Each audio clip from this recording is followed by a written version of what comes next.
যারা সিভিক ভলেন্টিয়ারের কাজ করবেন ভাবছেন চাকরি করবেন তাদের জন্য গুড নিউজ। একেবারে সিভিক ভলেন্টিয়ারের আবারও নতুন করে বিজ্ঞপ্তি প্রকাশ হয়ে গেছে। অবশ্যই চ্যানেলে নতুন হয়ে থাকলে চ্যানেলটিকে সাবস্ক্রাইব করে নেবেন এবং আপনাদের বন্ধুদের সঙ্গে শেয়ার করে নেবেন। চলুন মূল কথায় ফিরে যাওয়া যাক। কীভাবে আপনারা এই অ্যাপ্লাই করবেন, কতটা কী ভ্যাকান্সি, কোথা থেকে কিভাবে হবে, পুরোটাই আপনাদের বিস্তারিত জানাবো।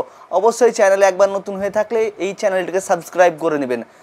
অবশ্যই যারা সিভিক ভলেন্টিয়ারে চাকরি করবেন তাদের জন্য একেবারে গুড নিউজ। আবারও পশ্চিমবাংলায় বিজ্ঞপ্তি বেরিয়ে গেছে। কারণ যে মেন হচ্ছে আরজিকার ঘটনাকে নিয়ে যেই ঘটনা চলছে, আরও পুলিশ মোতায়েন করা হবে, সেই কারণে আরও সিভিক ভলেন্টিয়ার নিয়োগ করা হবে। যারা মাধ্যমিক পাস তারাই অ্যাপ্লাই করতে পারবেন। ছেলে মেয়ে অবশ্যই উভয়ই আপনারা অ্যাপ্লাই করতে পারবেন। মাধ্যমিক পাস থাকলেই অবশ্যই আপনারা অ্যাপ্লাই করতে পারবেন। যারা মাধ্যমিক পাস অবশ্যই আপনাদের বয়স হতে হবে 18 বছর। যারা মাধ্যমিক পাস দিয়েছেন 18 বছর, তাহলেই আপনারা অ্যাপ্লাই করতে পারবেন।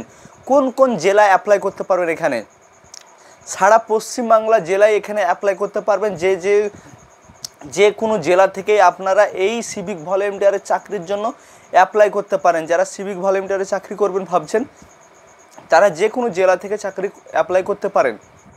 অবশ্যই কিভাবে অ্যাপ্লাই করবেন, কি কোয়ালিফিকেশন, পুরোটাই জানিয়েছি আপনাদের। অবশ্যই মাধ্যমিক পাস হলে আপনারা অ্যাপ্লাই করতে পারেন। তার সঙ্গে আপনাদের অবশ্যই হাইট, যেটা ওয়েস্ট বেঙ্গল পুলিশে লাগে সেই অনুযায়ী আপনাদের এই হাইট লাগবে। অবশ্যই যারা সিভিক ভলেন্টিয়ারে চাকরি করবেন তাদের হাইট, রান, মেডিকেল ফিট এবং এগুলো দেখা হবে। যে কারণে আপনাদের পুরোটাই কিভাবে অ্যাপ্লাই করবেন, এবার মেন হচ্ছে কিভাবে আপনারা অ্যাপ্লাই করবেন।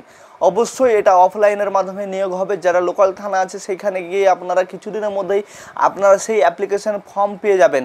অবশ্যই যেখান থেকে আপনারা অ্যাপ্লিকেশন ফর্ম নিয়ে জমা দিবেন সেখান থেকে আপনাদের লোকাল থানা থেকে সেই নিয়োগ প্রক্রিয়া শুরু হবে। তারপরেই আপনাদের 10,000 টাকা বেতনের একেবারে চাকরি পেয়ে যাবেন সিভিক ভলেন্টিয়ারের।